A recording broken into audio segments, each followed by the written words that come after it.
Hallelujah, praise the Lord. தேவ நாமம் மகிமைப்படுவதாக. இப்பொழுதும் நாம் செய்தியின் வேலைக்கு நேரை கடந்து செல்வோம். வாசிப்போம்.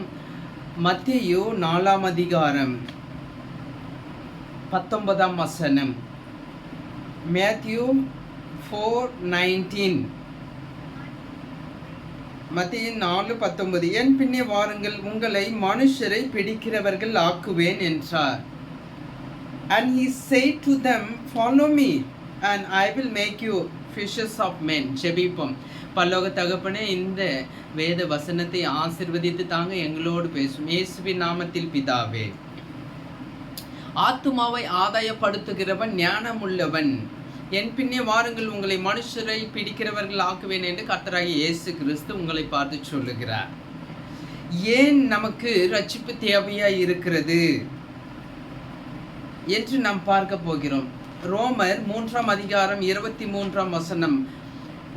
Romans chapter number 3 verse number 23.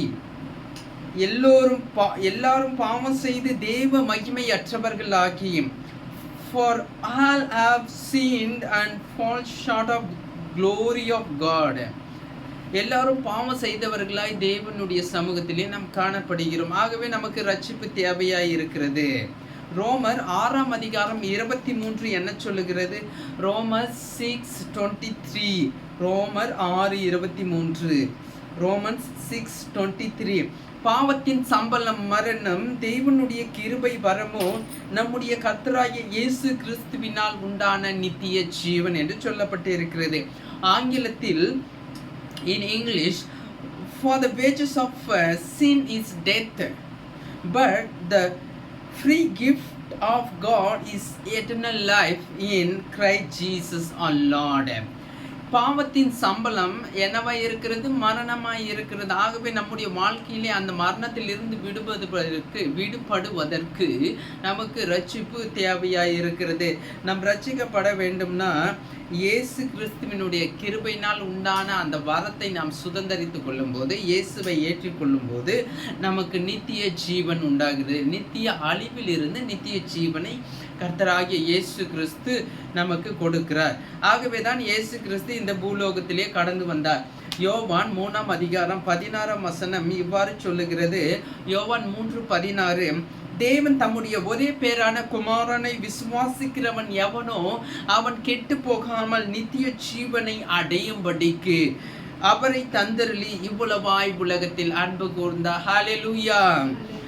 ஆங்கிலத்திலே இவ்வாறு சொல்லப்பட்டு இருக்கிறது. in English, for God so loved the world that he gave his only son, that whoever believe in him should not perish but have eternal life. யாரெல்லாம் இயேசு கிறிஸ்துவை விசுவாசிக்கிறார்களோ அவர்கள் நித்திய ஜீவனை பெற்றுக் கொள்ளுவார்கள். ஹalleluya. அதிகமாய் இவ்வளவாய் அன்பு கூர்ந்தார். ஹalleluya. praise the Lord. விசுவாசம் நித்திய ஜீவனை நமக்கு அளிக்கிறது. யார் மீது நாம் விசுவாசம் வைக்க வேண்டும்? இயேசு கிறிஸ்துவின் மீது விசுவாசம் வைக்க வேண்டும். அதை தான் வேதம் நமக்கு அறிவுறுத்துகிறது. 1 யோவான் 1:9. First John chapter number 1 verse number 9. 1 யோவான் 1:9.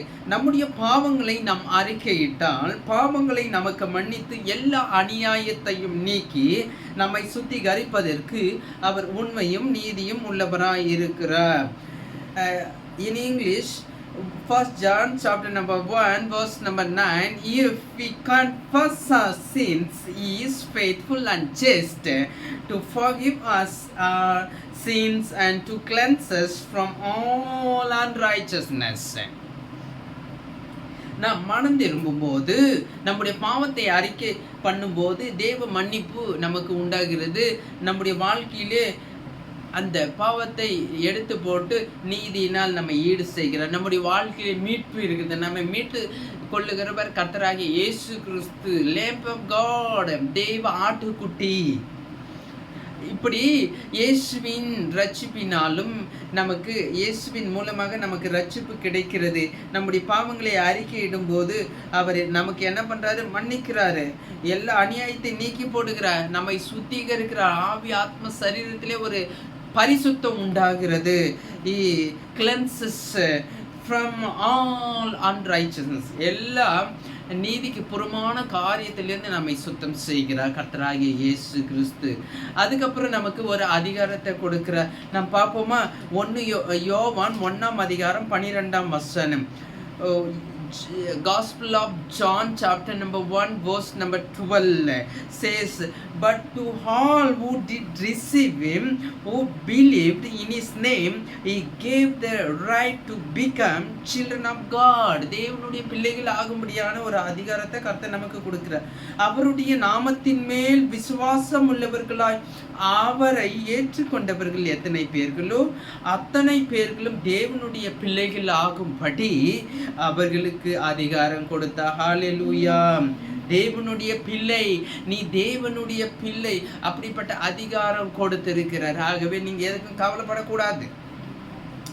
நான் தேவனுடைய பிள்ளை அப்படின்னு நீங்க என்ன பண்ணணும்? ஒவ்வொரு முறை சொல்லணும், அறிக்கையிடணும். கிறிஸ்துவ வாழ்க்கை வாழணும். தேவனோடு நம்ம ஐக்கியம் கொள்ள வேண்டும். அப்போ கிறிஸ்துவ வாழ்க்கை வாழணும்னா நம்ம என்ன பண்ணணும்? ஞானஸ்நானம் எடுக்கணும்.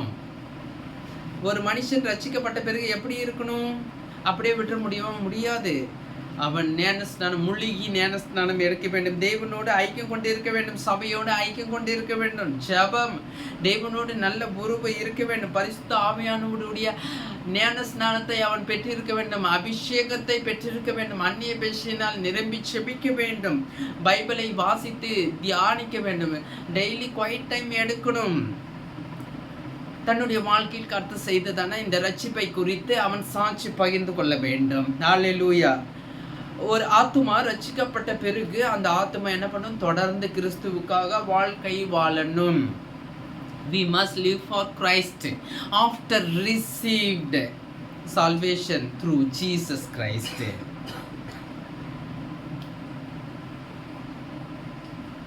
அடுத்ததாக, ஆத்துமாவை ஆதாயப்படுத்துகிறவன் மிகுந்த சந்தோஷத்தை அடைகிறான்.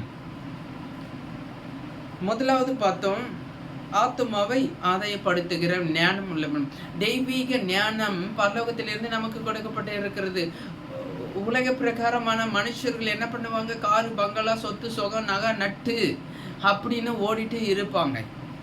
ஆனால் ஆத்ம பாரம் உள்ள ஒரு மனுஷன் என்ன பண்ணுவான்? ஆத்மாவை ஆதாயப்படுத்துவான். ஒரு ஆத்மாவை கிறிஸ்துவின் அண்டை கொண்டு வருகிற நபருக்கு ஆண்டவர் என்ன வச்சிருக்கிறாரு? சந்தோஷத்தை வச்சிருக்கிறாரு, சமாதானத்தை வச்சிருக்கிறாரு. கர்த்தர் வழி நடத்த போதுமானவர் இருக்க. ஒரு ஆத்மா கிறிஸ்துவண்டை வரும்போது, இயேசு கிறிஸ்துவை ஏற்றுக்கொள்ளும் போது தேவன் மகிமைப்படுகிறார். அங்கே சைத்தான் மகிமைப்படல. நீங்க புரிஞ்சு கொள்ளணும். தேவனுக்கு ஊழியம் செய்கிற ஊழியக்காரர்களே, நீங்கள் இந்த விஷயத்தை நீங்கள் புரிந்து கொள்ள வேண்டும். நீங்க ஒரு ஆத்துமாவை இயேசுவுக்காக, கிறிஸ்துவுக்காக ஆதாயம் படுத்துறீங்க. இயேசுவை பத்தி நீங்க சொல்லி கொடுக்குறீங்க. அந்த ஆத்மா மனம் திரும்பி இயேசுவண்டை வருகிறது என்று வைத்துக் கொள்ளுங்கள். நீங்கள் சொல்ல வேண்டியது உங்க கடமை. ஆனா பரிசுத்த ஆவியானவர் அங்க கிரியை நடப்பிக்க வல்லவராய் இருக்கிறார், போதுமானவராய் இருக்க. நீங்க என்ன பேசணும், எப்படி பேசணும், எல்லாமே பரிசுத்த ஆவியானவர் சொல்லி கொடுப்பார். அப்போ அங்கே தேவன் மகிமைப்படுகிறார். பரலோக ராஜ்யத்திலே ஒரு ஆரவாரம் உண்டாக தேவதூதர்கள் அப்படியே பாட்டு பாடி ஆடி ஆர்ப்பரிப்பாங்க. ஒரு ஆத்துமா ரட்சிக்கப்படுது. அவ்வளவு ஒரு சந்தோஷம் இயேசு ராஜாவுக்கு. அந்த ஆத்மாவை ஆதாயப்படுத்துகிறவர்களுக்கும் மிகுந்த சந்தோஷத்தை. பரலோக ராஜ்யத்திலும் மிகுந்த சந்தோஷம் இருக்குது. உன்னுடைய வாழ்க்கையிலும் மிகுந்த சந்தோஷம் இருக்குது. இந்த சந்தோஷத்தை நீ காசு பணம் கொடுத்து வாங்க முடியாது. 1 கொரிந்தியர் 6ஆம் அதிகாரம் 20ஆம் வசனம் என்ன சொல்லுகிறது? நாம் பார்ப்போம். 1 Corinthians chapter number 6 verse number 20. 1 கொரிந்தியர் 1:20. 1 கொரிந்தியர் 6ஆம் அதிகாரம் 20ஆம் வசனம். இணைந்திருங்கள். கிரயத்துக்கு கொல்லப்பட்டீர்களே, ஆகியால் தேவனுக்கு உடையவைகள் ஆகிய உங்கள் சரீரத்தினாலும் உங்கள் ஆவியினாலும் தேவனை மகிமைப்படுத்துங்கள். For you were bought with a price, so glorify God in your body. உங்கள் ஆவியினாலும் உங்கள் சரீரத்தினாலும் தேவனை நாம் மகிமைப்படுத்த வேண்டும். ஏனென்று சொன்னால், நம் தேவனால் விலை கொடுத்து வாங்கப்பட்டு இருக்கிறோம். எப்படி? இயேசு கிறிஸ்து சிலுவையில் சிந்தின ரத்தத்தின் மூலமாக நம்மை விலை கொடுத்து வாங்கி இருக்கிறார். ஹல்லேலூயா. நாம் இயேசு கிறிஸ்துவுக்கு சொந்தமானவர்கள். ஆகவே நம்முடைய ஆவியினாலும் நம்முடைய சரீரத்தினாலும் தேவனுக்கு மகிமையை செலுத்துகிற காரியத்தை செய்து நம் தேவனை மகிமைப்படுத்த வேண்டும். ஹல்லேலூயா. தேவன் நம்மை விலை கொடுத்து வாங்கி இருக்கிறார்.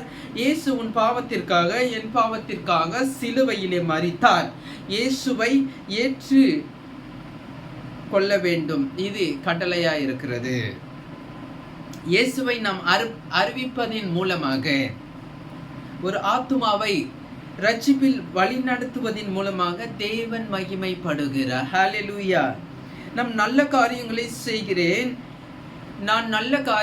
செய்கிறேன், பிறருக்கு உதவுகிறேன், ஊழியங்களில் கலந்து கொள்ளுகிறேன், நான் கிறிஸ்துவ வாழ்க்கை வாழ்கிறேன் என்று இருந்து விடாமல் தொடர்ந்து அநேகரை ரட்சிப்புக்குள் நாம் வழி நடத்த வேண்டும். இது எப்படி நான் உங்களுக்கு சொல்றேன்னா, அநேகர் நானும் ஊழியம் செய்கிறேன், நான் நல்ல காரியம் செய்கிறேன், பிறருக்கு உதவி செய்கிறேன், நிறைய ஊழியங்களில் நான் கலந்துக்கிறேன், நான் கிறிஸ்துவ வாழ்க்கை வாழ்கிறேன், போதும் நான் பண்ணதே போதும்னு என்ன பண்ணிப்பாங்கன்னா, அவங்க பூரணப்பட்டுப்பாங்க, திருப்தி அடைஞ்சுப்பாங்க. அப்படி இருக்கக்கூடாது.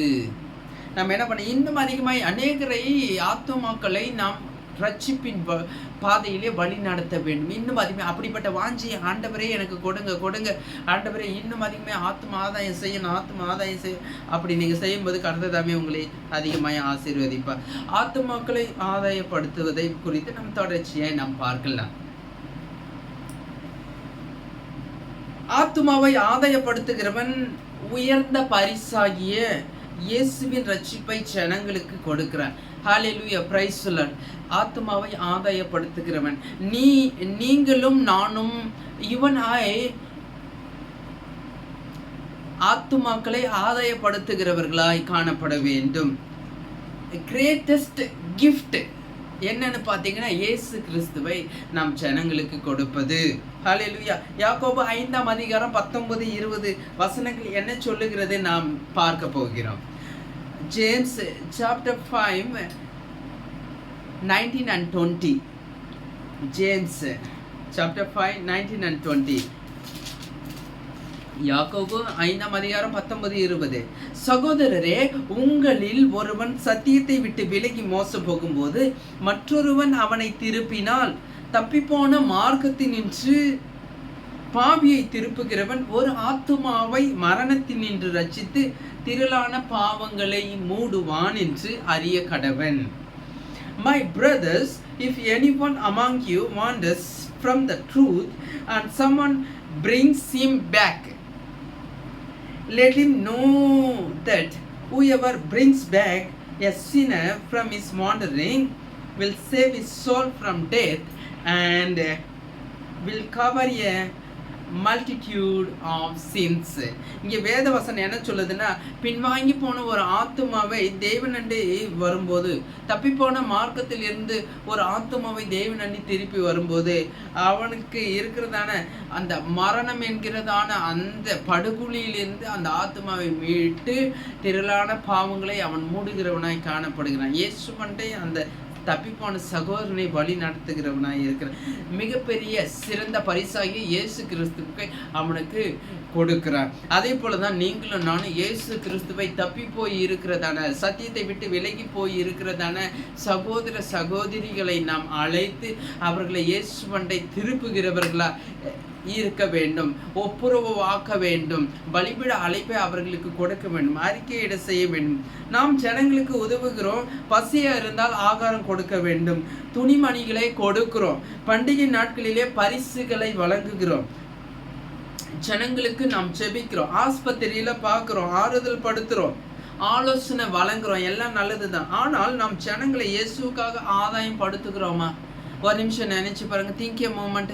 நான் இயேசு கிறிஸ்துவுக்காக ஜனங்களை நான் ஆதாயம் படுத்துக்கிறேன்னா, எல்லாம் நல்ல காரியம் நான் செய்கிறேன், துணிமணிகளை கொடுக்குறேன், பண்டிகை நாட்களில் நான் ஆஸ்பத்திரிக்கு போகிறேன், விசாரிக்கிறேன், ஆறுதல் படுத்துகிறேன், பண பிரச்சனை இருக்கிறவங்களுக்கு ஆலோசனை கொடுக்குறேன், இப்படி பண்ணுங்க அப்படி பண்ணுங்க, child education, family marriage, elders எல்லாமே, ரிட்டையர்மெண்ட்டு எல்லாமே பேசுகிறோம்.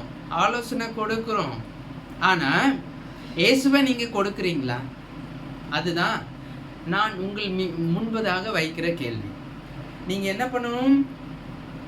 ஜனங்களை இயேசுவுக்காக ஆதாயப்படுத்த வேண்டும். இயேசுவை ஜனங்களுக்கு நீங்கள் கொடுக்க வேண்டும். அப்பொழுது அவர்கள் ரட்சிக்கப்படுவார்கள், ரட்சிப்பை பெற்றுக் கொள்ளுவார்கள். ஹல்லேலூயா. ஒரு ஆத்துமாவை நீ இயேசுவுக்காக ஆதாயப்படுத்தும் போது அந்த ஆத்துமாவை மரணத்தினின்று ரட்சித்து அந்த ஆத்துமாவின் திரளான பாவங்களை மூடும்படி செய்கிறாய். அது மாத்திரமல்ல, அந்த ஆத்துமா நித்திய ஜீவனை சுதந்தரிக்கும்படியான ரட்சிப்பை இயேசு கிறிஸ்துவிடமிருந்து பெறுகிறது. ஹல்லேலூயா, பிரைஸ் தி லார்ட். யோவான் 15:1-2 என்ன சொல்லுகிறது? Gospel of Yovan chapter number 15 verses 1 and 2.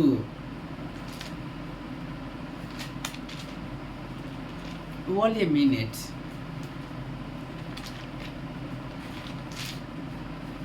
Gospel of John chapter number 15 verses 1 and 2. I am the true vine and my Father is the vine dresser. Every branch in me that does not bear fruit, he takes away. And every branch that does bear fruit, he prunes, that it may bear more fruit. இங்கே வேதவசனம் என்ன சொல்லுகிறது? நாம் தமிழில் பார்க்க போகிறோம். நான் மெய்யான திராட்சை செடி, என் பிதா திராட்சை தோட்டக்காரர். என்னில் கனி கொடாதிருக்கிற கொடி எதுவோ அதை அவர் அறுத்து போடுகிறார். கனி கொடுக்கிற கொடி எதுவோ அது அதிக கனிகளை கொடுக்கும்படி அதை சுத்தம் பண்ணுகிறார். இங்கே ப்ரூன்ஸ் என்ன பண்றாரு? கனி கொடுக்கிற அந்த கொடி என்ன பண்றாரு? இன்னும் சுத்தம் பண்ணிக்கிட்டே இருக்கிறாரு. நான் மெய்யான திராட்சை செடின்னு இயேசு சொல்றாரு. என் பிதா திராட்சை தோட்டக்காரர் என்று இயேசு சொல்றாரு. இங்க கனி கொடாது இருக்கிற கனி எதெல்லாம் கொடாமல் இருக்குதோ அந்த கொடியெல்லாம் என்ன பண்றாரு? அறுத்து போடுகிறார். இந்த நாளில விசுவாசிகளாக நீங்க என்ன பண்ணணும்? கனி கொடுக்கிறவங்களா இருக்கணும். கனி கொடாம இருந்தீங்கன்னா ஆண்டவர் அறுத்து போட்டுருவாரு. கனி கொடுக்கும்போது இன்னும் அதிகமாக நம்முடைய வாழ்க்கையிலே அவர் என்ன பண்ணுவார்? சுத்தம் பண்ணிட்டே இருப்பார். இது மகனே உனக்கு இது வேண்டாம், இது நிறைய சோதனைகள், வேதனைகள், பாடுகள் எல்லாம் வரும். எதுக்காக? நம்மை அவர் இன்னும் அதிகமாக சுத்திகரித்து அநேகரை ஆத்மாக்குள்ளாக நம்மை வழி நடத்துவதற்கு அவர் நம்மை ஆயுதம் பண்ணி கொண்டே இருப்பார். இன்னும் அதிகளை கனி கொடுக்கும்படியாக அநேகருக்கு பிரயோஜனமுள்ள பாத்திரமாய் அவர் வணிந்து கொண்டே இருப்பார். அவர் நம்முடைய குயவராய் இருக்கிறார். ஹல்லேலூயா, பிரைஸ் தி லார்ட். இயேசு கிறிஸ்து நம்முடைய எஜமான். He is our master, our savior. Hallelujah, praise the Lord. உற்சாகத்தோடு நாம் தொடர்ந்து வேத வசனங்களை நாம் தியானிக்க போகிறோம். லூக்கா 15ஆம் அதிகாரம் 3-7. லூக்கா 15:3-7. அதற்கு முன்பதாக நான் ஆயக்காரரை குறித்து நான் உங்களுக்கு சொல்ல போகிறேன். இயேசுவை பாருங்கள். இயேசு என்ன பண்ணார்? ஆயக்காரரோடும் பாவிகளோடும் இருந்தார். ஏன் தெரியுமா? அவர்களை ரட்சிக்க வேண்டும். ஆயக்காரர்கள் யார் என்று சொன்னால் வரி வசூலிப்பவர்கள். அவர்கள் பாவத்தில் வாழ்ந்து கொண்டிருந்தார்கள். ஆயக்காரரும் பாவிகளும் மனம் திரும்ப வேண்டும் என்று இயேசு எதிர்பார்த்தார். அவர்கள் என்ன பண்ணாங்க? இன்னும் வரியை வசூலிச்சு இன்னும் காசு சேர்த்துட்டே இருந்தாங்க. இன்னும் இன்னும் காரு பங்களா, இன்னும் சொத்து சேர்த்துட்டே, எனக்கு வேணும், மீ இன்னும் சேர்த்துட்டே இருந்தாங்க. அவங்க தேடுந்தெல்லாம் என்னது? வசதி இதே தான் தேடிட்டே இருந்தாங்க. ஆனா இயேசு அதை தேடல. இழந்து போன ஆத்மாவை தேடும்படியா வந்தார். நாம் என்ன பண்றோம்? பணத்தை தேடும்படியா நம்முடைய சிந்தையை மாற்றிக்கிறோம். நம்முடைய வாழ்க்கைக்கு என்னென்ன வேணுமோ அதெல்லாம் இயேசுப்பா நமக்கு கண்டிப்பா கொடுப்பாரு. ஆனா நாம என்ன பண்றோம்? இன்னும் 10 வருஷம் கழிச்சு என்ன வேணுமோ, இன்னும் ரிட்டையர்டான என்ன வேணும், நம்ம கவலைப்பட்டுட்டு இருக்கிறோம். அப்படி அல்ல. நம்முடைய ஆத்மாவை ஆதாயம் படுத்திக் கொள்ளுகிறவன் ஞானமுள்ளவன் என்று கர்த்தராகிய இயேசு கிறிஸ்து உன்னை பார்த்து சொல்லுகிறார். இங்கே ஆயக்காரர் பாவிகள் அவர்களையும் இயேசு என்ன பண்ணாரு? ரட்சிக்கணும்னு விருப்பப்பட்டாரு. நாம கூட பாவத்தில் வாழ்ந்து கொண்டு இருக்கிற ஜனங்கள் நித்திய ஜீவனை அடையும்படியாக இயேசுவண்டை நாம் வழி நடத்த வேண்டும். இயேசுவின் வாஞ்சை என்னது? அவர்களுடைய ஆத்துமா தேவ ரட்சிப்பை பெற வேண்டும். அதுதான் இயேசுவின் வாஞ்சியா இருந்தது. பாவிகளை ரட்சிக்க கிறிஸ்து இயேசு உலகத்திற்கு வந்தார். இழந்து போனதை தேடவும் ரட்சிக்கவுமே இயேசு உலகத்திற்கு வந்தார். இருதயத்தில் இயேசுவை ஏற்றுக்கொள்ளாமல் வாழ்ந்து கொண்டிருக்கிற இந்த ஆயக்காரர் பாவிகளை எப்படி இயேசு வழி நடத்தினாரோ, அதே போல இருதயத்திலே இயேசுவை ஏற்றுக்கொள்ளாமல் வாழ்ந்து கொண்டிருக்கிற ஜனங்களை இயேசுவுக்குள் வழிநடத்தும்படியாக உன்னையும் என்னையும் இயேசு கிறிஸ்து தெரிந்து கொண்டிருக்க, இயேசுவின் ரட்சிப்பை அறிய செய்ய உன்னை இயேசு கிறிஸ்து அழைத்திருக்கிறார், அறிந்தும் இருக்கிறார். உன்னை நேசிக்கிறவர்களுக்கு, குடும்ப உறுப்பினர்களுக்கு இந்த இயேசு ரட்சகர் என்று நீ அறிவிக்க வேண்டும். You must spread the gospel of Jesus Christ. He is Savior. Tell to your loved ones and your family members. ஏன் சொன்னா அவர்களை இயேசுவை ஏற்றுக்கொள்ளட்டும், மனம் திரும்பி தேவ ராஜ்யத்தை சுதந்தரிக்கட்டும். நித்திய ஜீவனை அளிக்கிறவர் இயேசு கிறிஸ்து. ஆகவே இயேசுவை அவர்களுக்கு பரிசாக கொடுங்கள். இன்னும் சீக்கிரத்தில் நான் முடிக்க இருக்கிறேன். லூக்கா 15 அதிகாரம் 3 முதல் 7 முடிய. லூக்கா 15 அதிகாரம் 3 முதல் 7 முடிய. இதோடு நான் முடிக்க இருக்கிறேன். Gospel of Luke chapter number 15 verses from 3 to 7. Gospel of Luke chapter 15 verses from 3 to 7.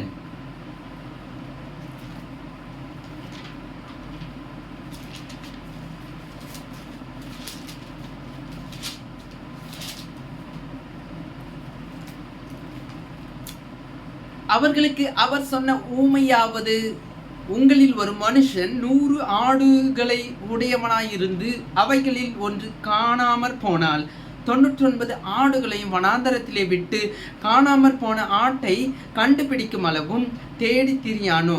கண்டுபிடித்த பின்பு அவன் சந்தோஷத்தோടെ அதை தன் தோள்களின் மேல் போட்டுக்கொண்டு வீட்டுக்கு வந்து சிநேகிதரையும் அயலகத்தாரையும் கூட வரவழைத்து, காணாமற் போன என் ஆட்டை கண்டுபிடித்தேன், என்னோடு கூட சந்தோஷப்படுங்கள் என்பான் அல்லவா. அதுபோல மனம் திரும்ப அவசியம் இல்லாத 99 நீதிமான்களை குறித்து சந்தோஷம் உண்டாயிருக்கிறதை பார்க்கிலும் மனம் திரும்புகிற ஒரே பாவியின் நிமித்தம் பரலோகத்தில் மிகுந்த சந்தோஷம் உண்டாயிருக்கும் என்று உங்களுக்கு சொல்லுகிறேன். ஆங்கிலத்தில் நான் வாசிக்கிறேன். So he told them this parable. What man of you, having 100 sheep, if he has lost one of them, does not leave the 99 in the open country and go after the one that is lost until he finds it? And when he has found it, he lays it on his shoulders, rejoicing. And when he comes home, he calls together his friends and his neighbors, saying to them, "Rejoice with me, for I have found my sheep that was lost." Just so I tell you, there will be more joy in heaven over one sinner who repents than over 99 righteous persons who need no repentance. இங்கே கர்த்தராகிய இயேசு கிறிஸ்து ஒரு ஊமையை சொல்லுகிறதை நாம் பார்க்கிறோம். அவர் என்ன சொல்றாருன்னா, காணாமல் போன ஒரு ஆடு, 100 ஆட்டுல ஒரு ஆட்டு தொலைஞ்சு போகுது. ஆனா அந்த 99 ஆட்டை அவரை இருக்கிற இடத்துல விட்டுட்டு அந்த ஆடு கவனிக்கிறவர் என்ன பண்றாரு, போயிட்டு அந்த தொலைந்து போன ஒரு ஆட்டை தேடி போறாரு. இந்த 99 ஆடும் மனம் திரும்ப அவசியம் இல்லை, அவர்கள் ஏற்கனவே மனம் திரும்பி விட்டார்கள். மனம் திரும்பாம இருக்கிற இந்த ஒரு ஆட்டை அவர் தேடி போறார். அப்படிதான் இந்த நாளில் ரட்சிக்கப்பட்ட கிறிஸ்தவர்களா இருக்கிற நாம் என்ன பண்ணணும், மனம் திரும்பிட்டு நாம இருக்கக்கூடாது. தொலைந்து போன அந்த ஒரு ஆட்டை நம்ம தேடி கண்டுபிடிக்க வேண்டும். அதை தான் இயேசு சொல்லு. அப்படி நம்ம தேடி கண்டுபிடிக்கும் போது பரலோக ராஜ்யத்திலே நமக்கு என்ன பண்ணணும்? நமக்கு மிகுந்த சந்தோஷம் இருக்கும். ஹல்லேலூயா, பிரைஸ் தி லார்ட். அவன் என்ன பண்ணுவான்? அந்த ஆட்டை கண்டுபிடித்து அவர் எல்லா சொந்தக்காரங்க எல்லா ஃப்ரெண்ட்ஸ் எல்லாரையும் கூப்பிட்டு அவர் என்ன பண்ண ரொம்ப குஷியா சந்தோஷப்படுவார். அதே போல நம்முடைய அப்பா இயேசு அப்பா என்ன பண்ணுவார்? நீங்க ஆத்மா ஆதாயம் செய்யும் போது அவர் பரலோகத்திலே ரொம்ப சந்தோஷப்படுவார். தன்னுடைய தேவ தூதர்களோடு சந்தோஷப்படுவார். ஹல்லேலூயா, பிரைஸ் தி லார்ட்.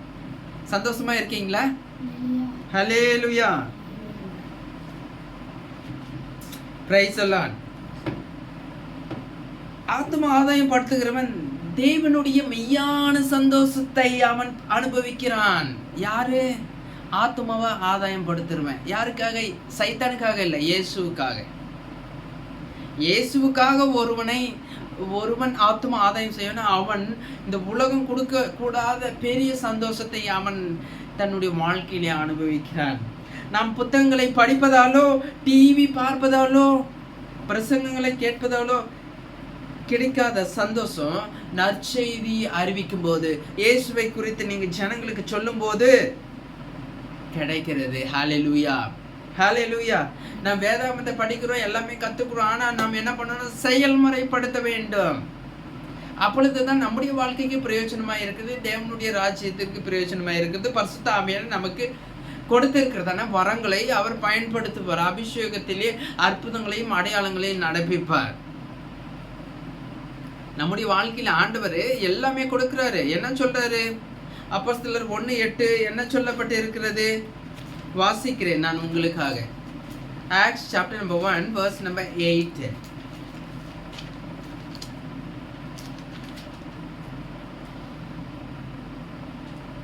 பரிசுத்த ஆவி உங்களிடத்தில் வரும்போது நீங்கள் பெலனடைந்து எருசலேமிலும் யூதேயா முழுவதிலும் சமாரியாவிலும் பூமியின் கடைசி பரியந்தமும் எனக்கு சாட்சிகளாய் இருப்பீர்கள் என்றார். But you will receive power when the Holy Spirit has come upon you, and you will be my witnesses in Jerusalem and in all Judea and Samaria and to the end of the earth. இங்க பரிசுத்த ஆவி வரும்போது நீங்கள் பெலன் அடைவீர்கள் என்று வேத வசனம் சொல்லுகிறது. பெலன் அடைஞ்சு நம்ம என்ன பண்ணணும்? வீட்டில் உட்காந்துக்கணுமா? கிடையாது. நாம் நற்செய்தியை அறிவிக்க வேண்டும். இயேசுவுக்காய் சாட்சிகளாய் இருக்க வேண்டும். இயேசுவுக்காய் வாழ வேண்டும். களத்துல இறங்கணும். ஆத்துமாக்களை ஆதாயம் செய்யணும். ஹல்லேலூயா. சரி, இயேசுவை அறிவிக்கும் போது நமக்கு தேவன் சந்தோஷத்தை கொடுக்கிறார். கிறிஸ்துவின் மீதுள்ள விசுவாசத்தை மற்றவர்களுக்கு சொல்லுங்க. இயேசு கிறிஸ்து மேல எவ்வளவு விசுவாசம் நீங்க வச்சிருக்கீங்க சொல்லுங்க. மற்றவங்களுக்கு நீங்க சொல்லுங்க, தைரியமா சொல்லுங்க. சைத்தானின் திட்டம் எல்லாம் தேவனுடைய சித்தத்தை செய்ய விடாமல் தடுப்பதே. நீங்க தேவனுடைய சித்தத்தை செய்றீங்களா? உங்களை சைத்தான் தடுப்பான். நீங்க உஷாரா இருக்கணும். ஐயோ என் குடும்பமே எனக்கு எதிராக வருது நினைக்க கூடாது. ஐயோ என் ஃப்ரெண்ட்ஸ் எனக்கு எதிராக வராங்க நினைக்க கூடாது. சைத்தான் எதிராக வருகிறார். நீங்க தேவனுடைய சித்தத்தை செய்றீங்க, அதுல உங்களுடைய செயல் என்ன பண்ணுது? வெளியரங்கமாகிறது. கர்த்தர் கிரியை நடப்பிக்கிறார், பரிசுத்த ஆவியானவர் கிரியை நடப்பிக்கிறார். ஆகவேதான் சைத்தான் எதிராக வருவான். சைத்தானின் திட்டமெல்லாம் தேவனின் சித்தத்தை செய்ய விடாமல் தடுப்பதே ஆகும். சபையே தேவனுடைய ராஜ்யத்தை பிரகடனப்படுத்துங்கள். தேவனுடைய ராஜ்யத்தை நீங்க என்ன பண்ணணும்? தைரியமா போல்டா அறிவிக்கணும். ஹல்லேலூயா. சரி, தேவனுடைய ராஜ்யத்தை பிரகடனப்படுத்துகிறவங்க, ஆத்மாவை ஆதாயப்படுத்துகிறவர்களுக்கு தேவன் வைத்திருக்கிற ஆசீர்வாதத்தை நான் உங்களுக்கு இப்பொழுது நான் சொல்ல போகிறேன். 1 கொரிந்தியர் 3:13. 1 கொரிந்தியர் 3:13 என்ன சொல்லப்பட்டு இருக்கிறது? 1 Corinthians chapter number 3 verse number 13.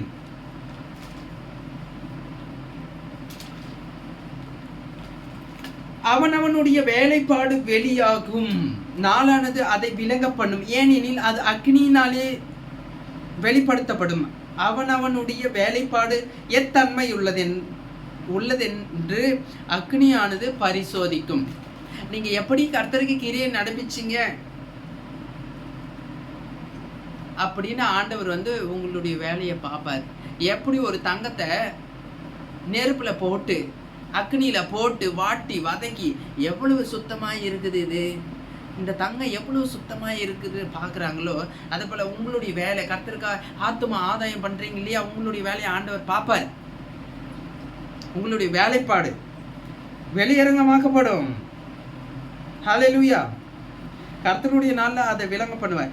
Each one's work will become manifest, for the day will disclose it, because it will be revealed by fire, and the fire will test what sort of work each one has done. ஒவ்வொருவரும் கர்த்தருக்காக என்ன வேலையை நடப்பித்தோம் என்பதை என்ன பண்ணும், அக்னினால் ஆண்டவர் கூடமிட போறாரு. ஹல்லேலூயா. ஆகவே நாம் என்ன பண்ணணும், தேவனுடைய வேலைகளை, ராஜ்ய பணியை, சுவிசேஷ பணியை நாம் என்ன பண்ணணும், உதாசீனமா செய்யக்கூடாது. Don't play games before God. Daniel 12ஆம் அதிகாரம் 3ஆம் வசனம். Daniel chapter number 12 verse number 3.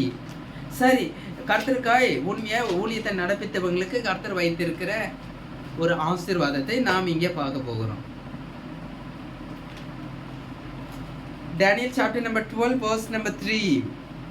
And those who are wise shall shine like the brightness of the sky above, and those who turn many to righteousness like the stars forever and ever. Hallelujah. தமிழில் வாசிக்கிறேன். ஞானவான்கள் ஆகாய மண்டலத்தின் ஒளியை போலவும் அநேகரை நீதிக்குட்படுத்துகிறவர்கள் நட்சத்திரங்களை போலவும் என்றென்றைக்கும் உள்ள சதா காலங்களிலும் பிரகாசிப்பார்கள். என்ன ஒரு அற்புதமான ஒரு ஆசீர்வாதம் பார்த்தீங்களா. ஞானவான்கள் ஆகாய மண்டலத்தில் உள்ள ஒளியை போல இந்த ஸ்கைக்கு வானத்திற்கு மேலாக ஆகாய மண்டலத்துக்கு மேலாக இருப்பாங்க. நீதியில நடத்துகிறவர்கள் என்ன பண்ணுவாங்க, பிரகாசிப்பார்கள். எப்படி, நட்சத்திரங்களை போல அவர்கள் பிரகாசிப்பார்கள். Like the stars for ever and ever, எப்பொழுதும் அப்படியே நட்சத்திரத்தை போல அவர்கள் பிரகாசிப்பார்கள். ஹல்லேலூயா. அப்படிப்பட்ட ஒரு ஆசீர்வாதத்தை உங்களுடைய வாழ்க்கையிலே கர்த்தர் வைத்திருக்கிறார். ஆகவே நான் கர்த்தருக்காக வேலை செய்கிறேன் ஏதோ அப்படின்னு நினைக்க வேண்டாம். ஆண்டவர் பாரு, வானத்தின் நட்சத்திரங்களுக்கு ஈடாக ஆண்டவர் உங்களை வச்சிருக்கிறார். தேவனுக்கு ஊழியம் செய்கிற தேவ ஊழியர்களே, என்ன ஒரு பாக்கியத்தை கர்த்தர் வைத்திருக்கிறார் பாருங்க.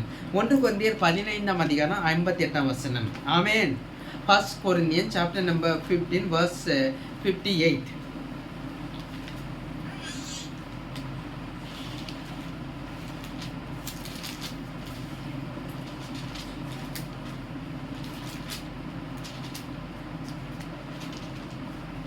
வாசிக்கிறேன். 1 Corinthians chapter number 15 verse number 58. Therefore my beloved brothers, be steadfast, immovable, always abounding in the work of the Lord, knowing that in the Lord your labor is not in vain.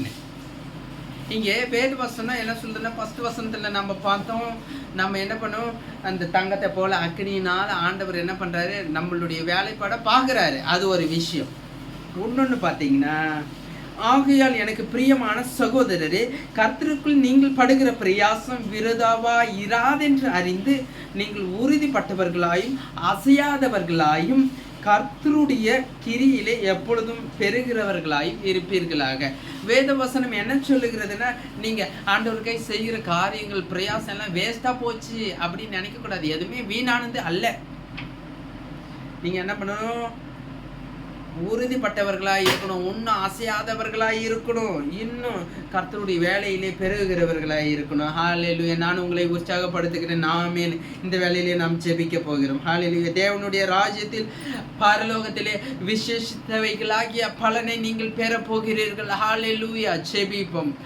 Every head bowed, every eyes closed. We going to pray right now. Hallelujah. Heavenly Father, bless this. Thank you for blessed. Thank you for your blessing, Lord Jesus. Thank you for your word, Lord Jesus. Hallelujah. Praise the Lord. Thank you, thank you, thank you, thank you, Heavenly Father. Thank you, thank you, thank you for everything, every word. Hallelujah, hallelujah. Help us to grow in your words, Lord Jesus. Help us to preach the kingdom of God, Lord Jesus. Teach us, lead us the path of righteousness and holiness. Anoint us the oil of gladness, Lord Jesus Christ. பரலோக தகப்பனே, இந்த மாலை வேளையிலே ஆண்டவரே உம்முடைய நீதியின் பாதையிலும் பரிசுத்தத்தின் பாதையிலும் எங்களை வழிநடத்தி செல்லுங்க. ஆனந்த தைலத்தினால் அபிஷேகம் இன்னும் அதிகமாய் உம்முடைய வசனத்தை பிரகடனப்படுத்த ஆண்டவரே, சுவிசேஷத்தை அறிவிக்க எங்களை எடுத்து பயன்படுத்த இயேசுநாதர் ஆண்டவரே நீர் சொல்லியிருக்கிறீர். ஆண்டவரே சோதனை, என் பின்னே வாருங்கள், நான் உங்களை மனுஷரை பிடிக்கிறவர்கள் ஆக்குவேன். அந்த வசனத்தின் பிரகாரமாக ஆண்டவரே மனுஷரை பிடிக்கிறவர்களா எங்களை ஆக்கும். ஹல்லேலூயா. இயேசுவின் நாமத்தில் ஜெபிக்கிறேன் நல்ல பிதாவே. ஆமென், ஆமென். சேர்ந்து சொல்லுவோம். என் ஆத்துமாவே கர்த்தரை சோதரி, என் முழு உள்ளமே பரிசுத்த நாமத்தை சோதரி. என் ஆத்துமாவே கர்த்தரை சோதரி, கர்த்தர் செய்த சகல உபகாரங்களையும் மறவாது இருப்பாயாக. ஆமென். நம்முடைய கர்த்தராகிய இயேசு கிறிஸ்துவின் கிருபையும் பிதாவாகிய தேவனுடைய அன்பு பரிசுத்த ஆவியானவருடைய அந்நியுன்ய ஐக்கியமும் இன்றும் என்றும் சதா காலங்களில் நம்மோடு இருப்பதாக. ஆமென். சோதரிக்கிறோம். God bless you all. God bless you all.